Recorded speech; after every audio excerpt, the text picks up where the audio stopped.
Hey movie fans, so in the last video I give you my ideas or my best guesses for some DC villains that we haven't seen on the big screen yet that I really hope James Gunn adapts at some point in his new DC universe. Well, on the flip side of that, this week let's talk about the underrated characters, not necessarily the Justice League headliners or the Teen Titans headliners, but the characters and the heroic figures in the DC Comics mythos that really do not get the shine and the respect that they deserve. And I really hope that since James Gunn loves his obscure comic book characters, that some of these characters might actually show up at some point in this new DC universe, even though they might not be as high of a priority compared to some other characters. So today I'm going to give you my top 10 picks for the most underrated DC heroes, you'll see what I mean by the air quotes here later on, that I think we need in the new DC universe. But before we get into it all, I want to hear from you guys.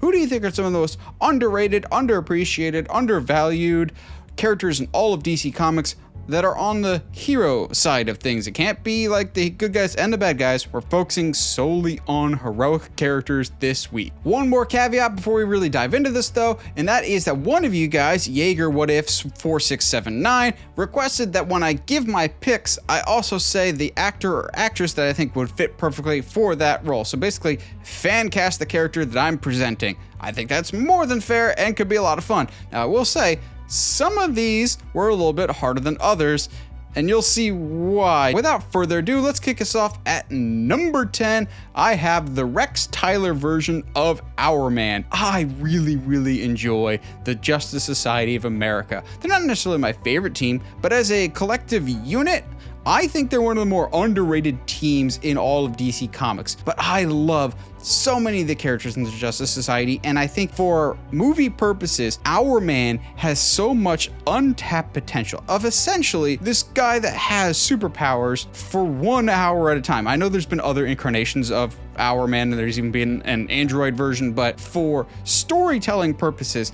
I think having superpowers for only an hour at a time, but the thing that gives you those superpowers are highly addictive, and holy crap, do you have a crash on the way down, has a lot of interesting story potential. Hourman's costume is a little stupid, but that's kind of why I love him. I went with a very specific direction for Hourman, leaning into that whole like, yeah, he's got these superpowers that are super cool for an hour, but coming off that high would be a hard crash down to reality, and I want an actor that can really fulfill that need. So I went with Oliver Jackson Cohen, which I mostly know from The Haunting of Hill House and a couple of other Mike Flanagan projects. He played Luke, the younger brother in Haunting of Hill House, which is arguably like my favorite Netflix show of all time. And that was the first time I ever saw Oliver Jackson Cohen in anything, and he was immaculate. Basically port the character of Luke over and make him kind of a hero with this super dependency. Oh, there's a lot of compelling stuff that can pull from that. I know a lot of people have actually fan casted him for Batman, and there's another actor that I'll talk about later on that has been fan cast for Batman a lot, but I think his popularity could kind of elevate the character of Hourman. Next up at number 9 is the first of those names that I was talking about that was hard to fan cast just because I feel like the voice is going to be doing a lot of the heavy lifting for this character, and that is Red Tornado.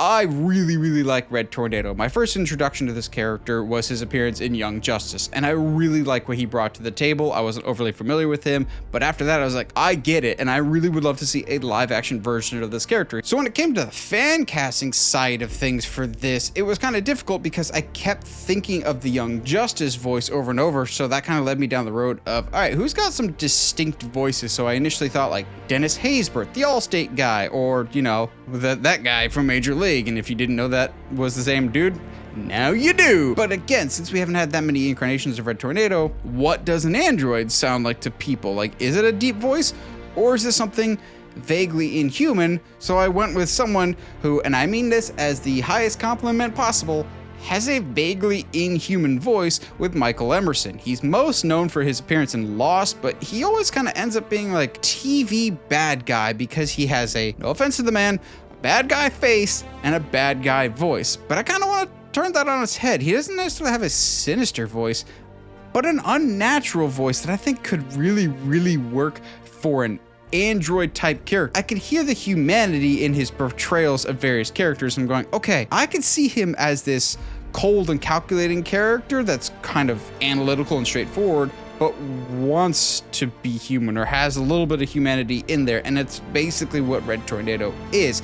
He's a vastly underappreciated character that I feel like has been long overdue for more live action adaptations. Put him on the big screen, and I think he could be a really fun and enduring character for most audiences. Next up at number 8, we have Captain Atom. And here's the one that I'm like, yeah, I see it as somebody else that people want for something else in the DC universe. So many people want this guy to be Batman, like he is the de facto of it needs to be this guy. And I'm like, huh, I could kind of see it, but I see Alan Richardson more as a Captain Atom as I do as a Batman.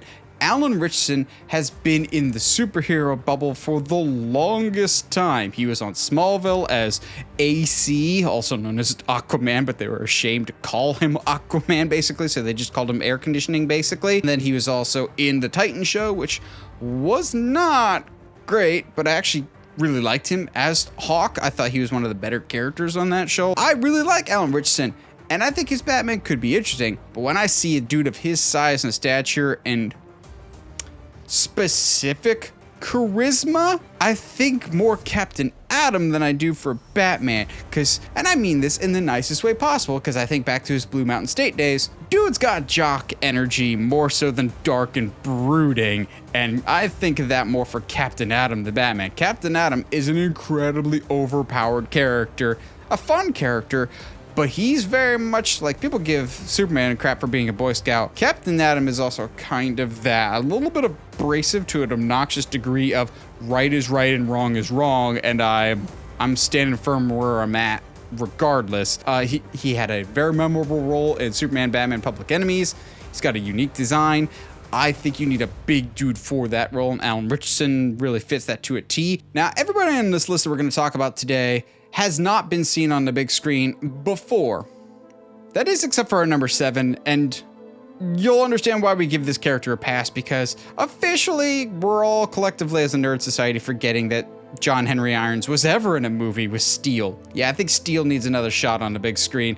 We've gotten other versions of John Henry Irons. He was on Superman and Lois, loved him in there. Shaq is not indicative of the quality of stories that you can tell with Steel. I like Steel a lot. I really like the Death and Return of Superman story arc. Is it cheesy and dumb and incredibly 90s? Oh, absolutely. Like, look at that version of Superboy is so 90s it hurts. But I think one of the stronger characters to come out of that was Steel. Let's do that again, but do it right this time. Let's actually, get a talented actor. Shaq's entertaining enough, but an actor he is not. So if we do need an actual legitimate actor, again, no offense, Shaq, he frightened me. Who do we get to play John Henry Irons? Kind of depends on how much James Gunn wants to use from the old DC, because I really like Aldous Hodge, the guy that played Hawkman in Black Adam. I did not enjoy Black Adam. It's not the worst, it's just a movie that was made and exists. But one of the big standout characters in that was either Pierce Brosnan as Dr. Fate and Aldous Hodge as Hawkman. Also really liked him in the 2020s Invisible Man movie. I think that guy has a big, bright future, and I really hope to see him again in the superhero landscape at some point. Just because he was in one bad or lackluster movie shouldn't kind of discount him from future endeavors. I think he would fit perfectly as a John Henry Irons / Steel in this new DC universe. Now granted, it might be a while before we get to Steel if we're doing like a Death and Return of Superman at any point, which kind of hope we don't. That might be a tried and true, like, tired out storyline at this point. Bring in John Henry Irons at least, and if you do, Aldous Hodge, please. Next up at number 6 is another one of those characters like the Red Tornado situation, where I kind of had a hard time with the fan casting side of this because I don't necessarily know what this character should sound like, because Saint Walker, the leader of the Blue Lantern Corps, to my knowledge has only really had one appearance in any medium, and that is the Green Lantern animated series. I think that's like his only actual appearance. Other than that, he's only been in the comics. So as I'm looking at this going, what do you sound like? Are you a friend? Are you deep voice? Are you higher pitched? But the thing is, I just really like the Blue Lantern Corps in general. As a Harry Potter fan, I'm a Hufflepuff. So when it comes to Green Lantern stuff, I'm a Blue Lantern. I like the the lesser known or less talked about ones, like the nice people that you just want to hang out with type of groups. And that's the Blue Lantern Corps, the ones that are fueled by hope. And the leader of that is Saint Walker. He's got a really weird and quirky design that I really enjoy. I love the Blackest Night storyline when you end up getting Barry Allen with the Blue Lantern ring. I think that's super cool. Now that we're actually seem to be reestablishing the Lantern Corps, I want to see the other corps, and that starts with the Blue Lantern Corps. I know they're much lower on the priority list, unless we want to see like the Black Lanterns. Hi, that's also me. And the Red Lanterns, yellow. I want the blue. I want the nice people as well. Like the green ones aren't the only good Lantern Corps out there. The Blue Lanterns are super cool too, and that's led by Saint Walker. I desperately want the Blue Lanterns. So because I couldn't really think of anybody else, I was like, what are some people that like people just genuinely enjoy, and if it needs to be a voice only thing, could excel in that role as well? So I went with Neil Patrick Harris. Why? I don't really have any reason, but that's more just because as much as I like the Blue Lanterns, we've gotten so little representation from them that I don't really know where to go off of for a Saint Walker adaptation. It's kind of a blank slate. You can kind of do whatever you want with it. Next up at number 5 is a bit of a technicality, I will grant you that, but he is on the heroic side. While he's not necessarily a superhero, he definitely sides with the heroes and is absolutely the most obscure, out of left field pick we're going to talk about today, and that is Harold. If anybody has read Batman comics for the longest time, you know who Harold is. If you weren't reading Batman comics in like the 90s, you probably don't even know who he is because he's kind of been left by the wayside for the most part. So Harold was basically a mute mechanic that worked on the Batmobile inside the Batcave. He made some of the suits for the Bat family. He used to work for Penguin, but then kind of converted to Batman's side and kind of became like a second Alfred almost, of like a dude that lived in the Batcave and was their repairman, their fix-it guy, someone that lived in the Batcave in support of the Bat family. I always thought that was a really fun character and kind of showed Batman's softer side of not necessarily abandoning or beating up a villain, but fostering a relationship with them to the point of reforming them to be one of his allies. I thought that was a great story trope, but he didn't last very long in the comics, and they've kind of swept him under the rug, never really acknowledged him again. But as a Nightwing fan, you know, this channel revolves around Nightwing. As a Nightwing fan, Harold holds a very special place in Nightwing mythology that I don't think gets talked about enough. The classic black and blue Nightwing suit, you know, arguably one of the greatest comic book suits of all time, was created by Harold in the comics. It wasn't made by Dick Grayson, it wasn't made by Alfred. Harold made this suit, and I love that suit so much, and it's a cool moment. Am I doing this just because I want the very specific moments from the comics? Yes, but also I like what Harold represents of even the villains can change and do these little roles. Like I almost put Bibbo Babowski on this, the bartender in Superman mythology. I would love to see Bibbo at some point just because I like the quote unquote little people in the DC universe. And I would love to reintroduce Harold at some point. In the comics, just because there's not as much to go off of, Harold is kind of a bigger, quiet, potentially menacing because he worked for Penguin, but more quiet, subdued guy. So I went with John Carroll Lynch, who is a regarded character actor of like, oh yeah, you'd see his face and be like, oh yeah, I've seen him in stuff, I just didn't know his name. He was in Zodiac, he was in The Founder, which is criminally underrated, by the way. If you haven't seen The Founder, so great. He's one of those character actors that I really enjoy his work, but there's not one or two big performances that really stand out to you. He's just been consistently plugging away, and I think he'd be one of those great additions to any Batman story, whether it's in the Reedsverse or in this case, the DC universe. At number 4, we have arguably the most controversial pick as to whether or not they even count as underrated, but in my brain, they really do, and that is Donna Troy of the Teen Titans. But I hear you say, Nathan, they're not underrated. Donna Troy is an original Teen Titans member. I'm going, yes, but in terms of like popularity and usage in other media, whether that's animated movies or TV shows, Donna Troy absolutely has gotten shortchanged. At this point, people more or less know the Teen Titans roster as like Robin, Beast Boy, Cyborg, Starfire, Raven, and then maybe one other like Speedy or Kid Flash. Donna Troy is about as OG as you can get, but hasn't gotten the love and attention. Same with like Aqualad. But Aqualad was at least in Young Justice. We really didn't get a whole lot of Donna Troy in Young Justice either. She was it wasn't even her. It was Cassie, wasn't it, in season 2? Season 1 or Season 2? Donna Troy has not been given the limelight as much as she deserves. She was in Titans, and I loved her in Titans. That was one of the few casting decisions and just character portrayals that I really liked. I thought Connor Leslie actually crushed it. Her chemistry with Nightwing was great on that show. We don't talk about how that character ended on the show, that's a whole other issue, but I think Donna Troy has a lot of fun possibilities, and all the shine and all the spotlight goes to other Teen Titans members. I'm not even saying she's my favorite, but I would like to see her on equal footing compared to the other ones. Now, fan cast wise,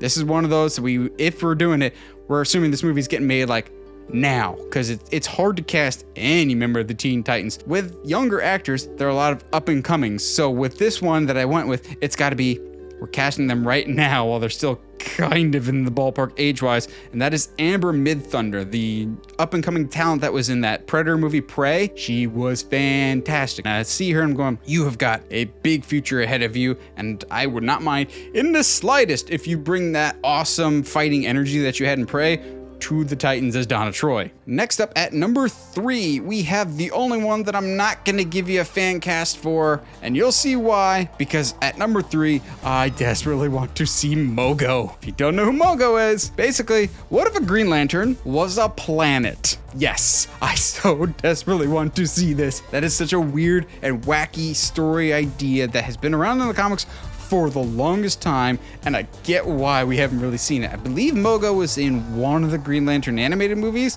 either First Flight or Emerald Knights, one of those two. It's just a wacky and weird concept. Also, if I remember correctly, in the comics at one point, Oa's destroyed and Mogo becomes the home base for the Lanterns. Maybe that's the case at some point in this new DC universe. He's not necessarily always an active character because he's a planet, and it's kind of hard for him to move around because planet. But it's such a weird and wacky and out there concept that I don't think James Gunn would necessarily avoid. He had Ego the Living Planet in Guardians of the Galaxy Volume 2, so nothing's really stopping him from having a planet as a character. Mogo is weird and out there. Please, I just want to see Mogo. It's fun to say. Next up at number 2, I have Deadman from the Justice League Dark and a couple other teams. Basically, Boston Brand was a circus performer that was killed, and now as a ghost, he can inhabit the body of other people. He's witty, he's fun, he's got a little bit of the creepy in him. Plus, he could be the gateway into the Justice League Dark. The whole Justice League Dark roster as a whole is underrated, but I feel like I talked about Zatanna recently in Justice League video. John Constantine's still pretty popular. Swamp Thing might be getting a movie in the DC universe, depending on the James Mangold situation. But Deadman, love the design, love the look. I've loved the character for a while. I like anytime that Nightwing and Deadman team up together. That's been a thing before with them both having a circus history. I think that's super fun. I really want to see Deadman sooner rather than later in the DC universe. And if that's the case, got me thinking. We have not talked about, at least to my knowledge so far today, anybody that James Gunn has worked with already. And he likes to work with the same people. That's why you get Michael Rooker in just about everything he's ever done. So he likes to use the same actors over and over again. So I'm like, who's somebody that James Gunn has worked with in the past? Granted, it was over 20 years ago, but has worked with in the past that could be a great Deadman. The universally beloved Matthew Lillard. Yes, James Gunn wrote both the live-action Scooby-Doo adaptations, which is just the most bonkers thing in the world. And honestly, Matthew Lillard was the most perfectly cast character maybe in movie history of Shaggy. He is so perfect that he just kind of stuck with it. I think he would fit Deadman so well. He can do that dry, sarcastic side. But given that he's been doing more dramatic stuff lately, if you didn't see Life of Chuck, check it out. He's so fantastic in that. He can do the serious side of things. Deadman is a tragic character. You can have him do the tragedy. You can do the dry wit. You can have him do the comedy. I just want to see Matthew Lillard in a big superhero movie at some point, and I think Deadman is one of those weird and out of left field picks that could really complement Lillard's immense skill set incredibly well. Which leaves my number 1. This has been the highest of my wish list characters for the longest time, even though I know realistically there's going to be much more important characters for this new DC universe, but I don't care. I desperately want to see Jay Garrick's version of The Flash on the big screen. Besides Barry, Jay Garrick is my favorite version of the Flash. I just love the costume design. I love the character. Every time I read Jay Garrick in the comics, whether it's in a Flash story or the Justice Society comics, I always kind of got the vibe that Jay Garrick is basically like if Pa Kent got superpowers, of that just all around good guy that's the mentor for the next generation from the get-go, the sometimes leader, sometimes not of the Justice Society, but the mentor role for the next generation, just the all-around good guy that everyone seems to like, that's not necessarily always in the right, but always knows what is right. So I went back and forth a lot on this one. If this movie came out theoretically, or if this character was cast theoretically, like 15, 20 years ago, Mark Hourman from NCIS, oh, in a heartbeat. There's some other names that I thought, like I was attached to Bruce Greenwood for the longest time, but then one name hit me like a lightning out of nowhere, which would be, you know, befitting of this character, and that is Neil Flynn. You might not know the name off the top of your head, but Janitor from Scrubs. Yes, Janitor. Also, you know, the dad from The Middle. He has the exact look that I would want for Jay Garrick. He has that like world-weary fatherly look to him, and has also, you know, literally played the father figure more than once. But the thing that I was like, oh yeah, I completely forgot about that. That just further solidifies it for me. I've often said, while they're not exactly the same character, that Jay Garrick feels very much like Pa Kent. I already said that. So what happens when you have someone that's actually already played Pa Kent? He voiced Pa Kent in Superman Man of Tomorrow, which is a really decent Superman animated movie. I just think Neil Flynn looks like he was lifted right out of the comics to play Jay Garrick. And the thing is, since he's an older character, he doesn't necessarily have to be the most in shape. The more average and human Jay Garrick looks, the better. That's always kind of the charm. Is Barry Allen is always depicted as like super buff as well as lean. He's just a cut, athletic, jacked superhero type. Jay Garrick, while still in shape, has more of the everyman build and the everyman look. Plus that amazing helmet. I want that helmet so bad. I love Jay Garrick so much, and I wanted to see him on the big screen at times more than Barry. In my world, it'd be Wally as the main Flash, and then Jay Garrick would be the other like mentor figure for him for a couple movies. I think that'd be a lot of fun. Give me Jay Garrick, please. I don't care who it is, but please make it Neil Flynn for my own sake. But what do you guys think? What are some underrated DC heroes that you would love to see in this new DC universe? Whatever your thoughts, let me know down in the comments below, as I can hear from you guys. And as always, if you like what you see and want to see more, subscribe to the channel. And as always, stay sharp, movie guys and gals.